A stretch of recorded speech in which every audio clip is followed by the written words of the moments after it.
എടേ എനിക്ക് പുതിയ സൈക്കിൾ വാങ്ങിച്ചു. ആണോ? ആ ഇന്നലെ ഗിയർ 12,000 രൂപ. അതിനകത്താ ഞാൻ ഇന്ന് വന്നത്. എങ്കിൽ വൈകിട്ട് അങ്ങോട്ട് പോകുമ്പോ ഞാൻ ചവിട്ടാത്. അത് വേണ്ട ഞാൻ ചവിട്ടിക്കോളാം. എങ്കിൽ ഞാൻ പുറകെ ഇരിക്കാം. ചേട്ടാ പുറകെ ഇരിക്കാനുള്ള സാധനം ഒന്നും ഇല്ല. അങ്ങനെയുള്ള ഞാൻ വാങ്ങിച്ച അല്ലേ പിന്നെ എല്ലാരും കയറി ഇരിക്കും.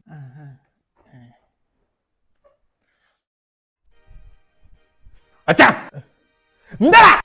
അച്ഛാ എന്റെ ഒരു കൂട്ടുകാരൻ 12,000 രൂപയുടെ ഗിയർ സൈക്കിൾ മേടിച്ച് എനിക്കൊരു സൈക്കിൾ വേണം. എന്തിനാടാ സൈക്കിള് വാങ്ങിച്ചിട്ട്?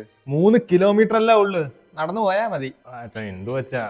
എന്താ മോനെ? അമ്മ ഞാൻ അച്ഛനോട് പറഞ്ഞു എനിക്കൊരു സൈക്കിൾ വാങ്ങിച്ചു തരാൻ. അത്രേ ഉള്ളൂ. ഒരെണ്ണം അങ്ങ് എടുത്തു കൊടുത്തേര്. ഈ പ്രായത്തിലല്ലാതെ ഏത് പ്രായത്തിലാ സൈക്കിളൊക്കെ ചവിട്ടണ്ടേ? വാങ്ങിച്ചു കൊടുക്കാം. പക്ഷെ ഒരു കണ്ടീഷൻ ഉണ്ട്. ഇനി വരുന്ന ആദ്യത്തെ പരീക്ഷയ്ക്ക് ഇവൻ 20 മാർക്ക് തോനെ വാങ്ങിച്ചാൽ ഇവൻ പറയുന്ന സൈക്കിൾ ഞാൻ വാങ്ങിച്ചു കൊടുക്കും. എന്താ? അത് മതി മോനെ. 20 മാർക്ക് വാങ്ങിച്ച ഒരു സൈക്കിൾ പഠിച്ചോ. അച്ഛാ ഞാൻ സൈക്കിള് വാങ്ങിപ്പിച്ചിരിക്കും, നോക്കിക്കോ. അച്ഛാ നോക്കച്ചാ 22 മാർക്കുണ്ട്. എനിക്ക് 60,000 രൂപയുടെ സൈക്കിൾ വേണം.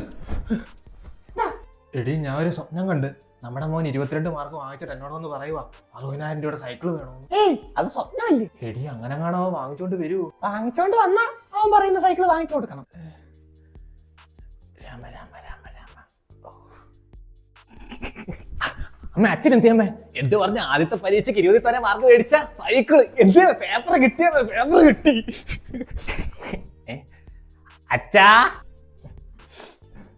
എന്താടാ? ആദ്യത്തെ പരീക്ഷയുടെ പേപ്പർ നോക്ക്.